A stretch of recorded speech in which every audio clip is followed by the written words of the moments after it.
L'homme est malade parce qu'il est mal construit. Il faut se décider à le mettre à nu pour lui gâter cet animal pur qui ne se mange pas. Dieu, et avec Dieu, ses organes, oui, ses organes, tous ses organes, car, tuez-moi si vous le voulez, il n'y a rien de plus inutile que Bora lá, vou começar a gravar esse negócio aqui, que a gente tem que trabalhar hoje, daqui a pouco vamos ter que sair daqui. Então, bom dia, boa tarde, boa noite, você está escutando, você parou para escutar, você deu o play, seja lá em qual plataforma, seja lá em qual lugar do mundo, seja lá em qual horário, você acaba de optar por dar ouvidos ao Para Acabar com o Juízo, o seu podcast de leitura semanal do Antiédipo. Sim, é isso que a gente faz, a gente tá aí. O meu queridíssimo amigo Diego, que eu sempre confundo Diego com Diogo, mas dessa vez nem dava pra confundir, porque Diego é Diego. Não ia fazer sentido nem eu falar Diogo, mas eu tenho um medo muito grande de trocar Diego por Diogo. Mas o Diego Lima, que é professor lá em Feira de Santana, divulgou o podcast esses dias no Instagram, fiquei muito feliz. E ele usou o termo leitura pública, né, do Antiédipo. Falei, caraca, que chique. E é verdade, né, uma leitura pública do Antiédipo. Não é uma leitura boa, mas é uma leitura pública, né? Essa é uma qualidade que eu acho que eu consigo bancar melhor do que o enaltecimento de outras qualidades. Por exemplo, técnicas de dicção, não. Dicção, eu gosto da minha dicção. A maior parte do tempo eu acho cabível, assim. Cabível. Velocidade a gente pode discutir um pouco, né? Mas... E muita coisa também não é culpa minha, né? O livro é meio embaçado, né? O livro não é aquele livro tranquilo de ler todo dia, né? Apesar de ser um dos meus livros favoritos, né? Tô aí com ele, às voltas com ele há um tempão. Mas acho mais divertido do que bom, assim, né? Tem essa diferença. Eu sou uma pessoa dessas diferenças, assim, sutis das qualidades, né? Tipo assim, tem muita coisa que é boa para algumas coisas, mas não é muito boa para as outras, né? Como nós, né? Como cada um de nós. Agora que horário de Barcelona, de Baca que o pessoal chama aqui, sei lá como, são 4h33, a gente vai até no fuso horário, do horário de verão da Europa Ocidental, a gente vai até 4h53. E aí no Brasil agora são 11h33, é um horário conveniente, né? Um horário normalmente que eu gravava também no Brasil, essa pinóia. E onde que a gente está? A gente está aqui na 282, na página 282, na seção que se chama, no parágrafo se chama A Forma da Dívida Infinita, Latência, Vingança e Ressentimento.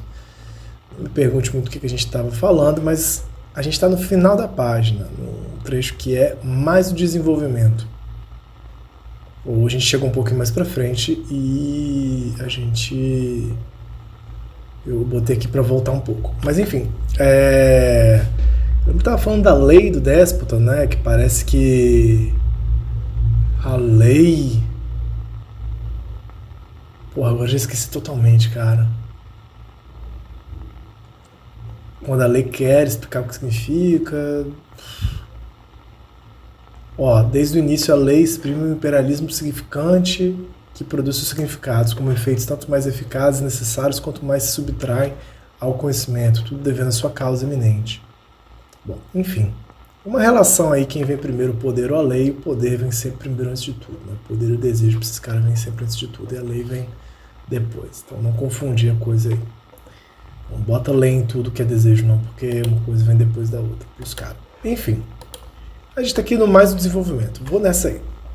Mais o desenvolvimento do significado democrático, ou enrolamento do significante despótico, tudo isso, entretanto, faz parte da mesma questão.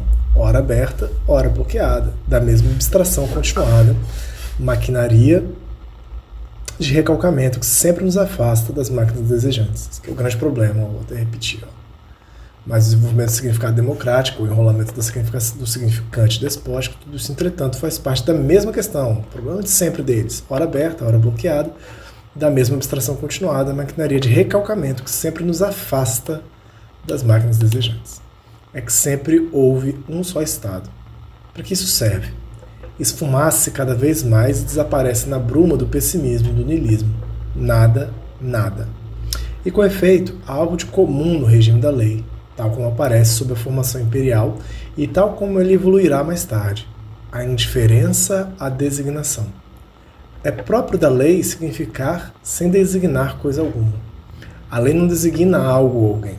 A concepção democrática da lei fará disso um critério. A relação complexa da designação, tal como a vimos elaborar-se no sistema de conotação primitivo, que punha em jogo a voz, o grafismo e o olho, desaparece aqui na nova relação de subordinação bárbara. Então já não é mais conotação, é uma relação de subordinação. Como poderia substituir a designação quando o signo deixou de ser posição de desejo para devir esse signo imperial, universal castração, que solda o desejo à lei? É o aniquilamento do antigo código, é a nova relação de significação, é a necessidade desta nova relação fundada na sobrecodificação, que remetem as designações ao arbitrário, ou então que as deixam subsistir nos tijolos mantidos do antigo sistema. Estou entendendo que nessa questão deixa de ser uma questão de necessidade. Não, é a necessidade dessa nova relação fundada sobre a codificação que remete a designação ao arbitrário. Não vou opor necessidade arbitrária aqui não. Mas é uma substituição da designação por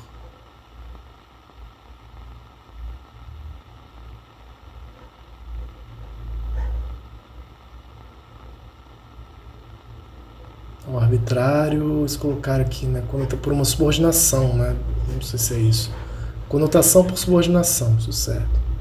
Agora essa designação, né, quando se usa a posição para devir esse signo imperial, universal, castração que só o desejo à lei. É o aniquilamento do antigo código, é a nova relação de significação. Então já talvez não seja isso, né, não é mais designação, mas significação, talvez seja isso, que remetem às designações, eu acho que é isso, ao arbitrário, isso aí. Então, significações é a necessidade dessa nova relação fundada na sobrecodificação que remetem às designações ao arbitrário, ou então que as deixam substituir nos tijolos mantidos do antigo sistema. É por isso que no meu platô eles fizeram 2 platôs só para falar de linguística, né? E só falar de signo, porque estava uma bagunça essa porra. Por que os linguistas não param de encontrar as verdades da idade despótica? É uma boa pergunta, né? Se isso aí tudo se dá no momento histórico, no momento universal, né? Mas no momento geoposicional do despotismo, né? Por que os linguistas não param de reencontrar essas verdades do significado do significante da idade despótica?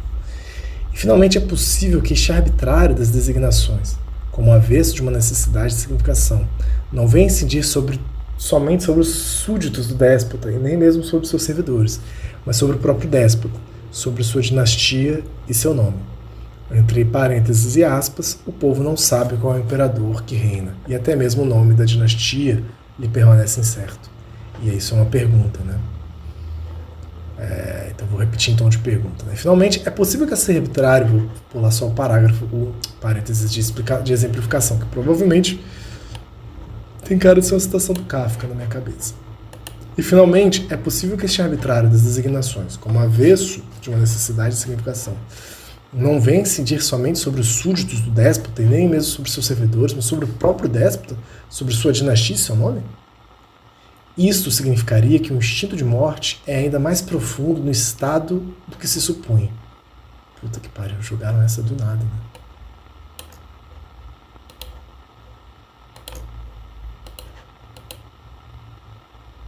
né?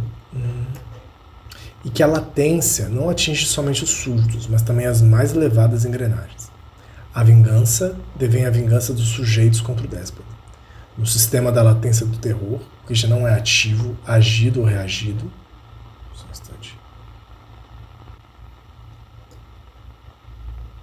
Puta, escorregou aqui. Achei. No sistema de latência do terror, o que já não é ativo, agido ou reagido, o que se tornou latente à força, apertado, recalcado, recolhido ao interior, é precisamente o que agora é ressentido. O eterno ressentimento dos súditos responde à eterna vingança dos déspotas. Cara, tem uma sociolinguística, antropológica, psicanalítica aqui muito doida, né? Mas sei, na minha cabeça, filosofia também, né? Tem essa passagem quando aparecem os bárbaros da plantinha do ressentimento, né? No Genealogia da Moral. Então, uma alusão aqui nessa parada, então, um conjunto de vingança, né? O bárbaro, né? A besta loira, no Nietzsche, ele não tem ainda a coisa do ressentimento, né? Ele tem uma certa alegria meio violenta, né? Uma alegria meio cruel, assim. Mas aqui é quando isso começa a ficar organizado, demasiadamente organizado, e começa a ver esse jogo duplo de ressentimento, né? De ressentimento e de vingança, assim. Do arrebanhamento e de uma nobreza que vai se tornando casta e vai fundando o Estado, assim, né? Não necessariamente o nomadismo, e essa é toda a discussão, né, do Mil Platôs depois, né? Como que essas bestas loiras do Nietzsche, como os bárbaros capazes de conectar, capazes de criação, capazes de criar valores, dar nome às coisas, inventar os nomes, como que eles, pela própria força, eles também erigem o Estado, né? Ou seja, como a máquina de guerra dá abertura, a máquina de guerra e o nomadismo dá abertura ao aparelho de captura do Estado, né? Esse que é um perigo, assim. E aí deixa de ter certas propriedades da máquina de guerra para se tornar uma máquina exclusivamente de guerra, né, para o Estado. Isso aí é um tema lá do Mil Platôs, que eu acho que é essa questão, né, como que esses legisladores, né, acho que é isso, são legisladores, né, porque eles conseguem ponderar o valor. Esses que vêm, né, do Oriente, assim, essa viagem toda, em que ponto isso vira Estado? Que ponto isso vira sedentarismo, em que ponto isso vira lei, em que ponto isso vira significância, né? Acho que essa é a questão, assim. E em que ponto isso vira ressentimento. A inscrição é ressentida quando já não é agida nem reagida. Quando o signo desterritorializado se faz significante, uma formidável quantidade de reação passa ao estado latente. É esse o jogo do ressentimento, né? Quando o signo desterritorializado se faz significante, ou seja, quando ele deixa de designar e ele passa a subordinar, ele passa a não conotar, né? Denotar e não mais conotar, a partir de uma necessidade da arbitrariedade da sobrecodificação, uma formidável quantidade de reação passa ao estado latente. É toda a ressonância, toda a retenção que mudam de volume de tempo, entre aspas, o adiado. Fecha aspas, que é isso, né? É uma distância muito grande. Falando em Mil Platôs, né? Falando em Mil Platôsês, é uma cisão muito específica, né? Uma estratificação muito específica da expressão e do conteúdo, né? Eu vou entendendo assim. E uma supremacia da substância e da forma de expressão, principalmente da forma de expressão, mais que a substância de expressão, pelo que eu estou entendendo. Vingança e ressentimento, eis aí não certamente o começo da justiça, mas seu devir e seu destino na formação imperial, tal como Nietzsche analisa. E segundo sua profecia, o próprio Estado é que seria esse cão que quereria morrer, mas também aquele que renasce de suas cinzas? Porque é todo esse conjunto da nova aliança ou da diva infinita, o imperialismo do significante, a necessidade metafórica ou metonímica dos significados, com o arbitrário das designações, que assegura a manutenção do sistema e que faz com que o nome suceda ao nome, uma dinastia a outra, sem que mudem os significados, nem se arrebente o muro do significante. Eis porque o regime da latência dos impérios africanos, chinês, egípcio, etc., foi das rebeliões e secessões constantes, e não da revolução. Também aqui será preciso que a morte seja sentida de dentro, mas que venha de fora.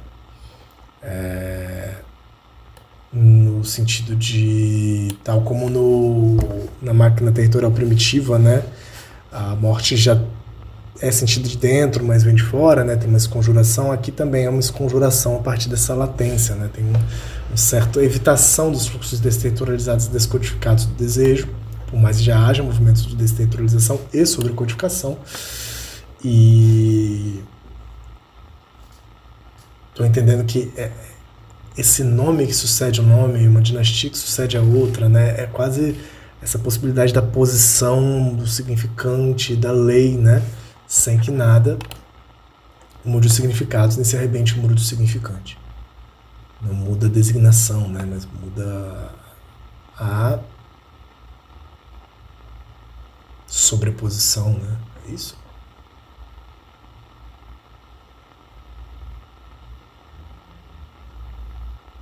Subordinação, desculpa. Uma certa subordinação. É uma dada forma, né? Eu estou entendendo isso, é uma dada forma de expressão. Eis porque o regime da latência nos impérios africanos, chinês e egípcio, foi o das rebeliões e secessões constantes, e não da revolução. Não muda o regime, né? Que está bem estruturado nesse ataque aos nomes, né? E as dinastias, mas não a forma, né? Que se dá essa passagem, se dá esse jogo linguístico, semântico, né? Semiótico da representação. Da representação que depende da lei, da representação que cinge a máquina social das máquinas desejantes. Então, assim, eu estou entendendo. Então não é aqui que vai ter uma revolução em direção ao capitalismo, mas vai vir de fora, de alguma maneira, apesar de já ser sentida. Vamos ver. Por isso que, assim, ó, também aqui será preciso que a morte seja sentida de dentro, mas que vem de fora. Aí eles colocam, né, 3.7.8, né, o próximo parágrafo, ainda não é Édipo, porque Édipo para eles é sinônimo de capitalismo, né, quando tá a máquina civilizada, a máquina capitalista que está funcionando, aí tem Édipo. Então vamos lá. 3.7.8, vamos nessa, só vamos isso aqui. É o último parágrafo dessa sessão, depois a gente entra 3.8. Então eles vão começar a falar do declínio, né? Como é que isso. Agora que a gente entendeu nada de como funciona, agora a gente vai entender como é que para de funcionar. Os fundadores de império fizeram passar tudo ao estado latente. Inventaram a vingança e suscitaram ressentimento, essa contra-vingança. Nietzsche, porém, diz também deles o que já dizia do sistema primitivo. Não foi entre eles que essa planta horrível, a má consciência, entendamos Édipo, se enraizou e começou a crescer. Simplesmente deu-se mais um passo nesse sentido. Eles tornaram possível o Édipo, a má consciência, a interioridade. Nota de rodapé 64, Nietzsche, Genealogia da Moral, segunda dissertação, o aforismo 17. O que Nietzsche quer dizer, ele que arrastava consigo César como significante despótico e seus dois significados, sua irmã e sua mãe, e os sentia cada vez mais pesados ao aproximar-se da loucura, que é a história do próprio dito cujo, né, do menino Nietzsche, aí, esses significados que ele arrastava, né, a mãe e a irmã, que segundo eles só tinha um grande desafio, né, com relação à ética do eterno retorno, a questão do eterno retorno, né, para ele mesmo, que é ter que voltar a viver com sua mãe e com sua irmã em outra vida, básico assim. É verdade que Édipo começou sua migração celular-ovular na representação imperial. De representado deslocado do desejo, ele deveu a própria representação recalcante. O impossível deveu o possível. O limite não ocupado está agora ocupado pelo déspota. Édipo recebeu seu nome, o déspota do pé aleijado, que é Édipo, né, é um déspota, operando duplo incesto por sobrecodificação, com sua irmã e sua mãe, como as representações de corpos submetidos à representação verbal. Pô, é isso também, né, que eles colocaram lá atrás, né, com o significado da irmã e a mãe também, né, aí Édipo se repete também, né, que doideira. Isso aí, Édipo é isso, né, esposou a mãe, né, matou o pai, esposou a mãe, que delícia. E mais, Édipo está em vias de montar cada uma das operações que o tornarão possível. A extrapolação de objeto destacado, o double bind da sobrecodificação ou do incesto real, a biouniforcização, a aplicação e a linearização da cadeia entre senhores e escravos, a introdução da lei no desejo e do desejo sob a lei, a terrível latência com o seu após ou seu adiado. Todas as peças dos 5 paralogismos parecem assim preparadas. Caralho, os caras realmente trabalharam nesse livro, né? Então vamos às 2 notas de rodapé.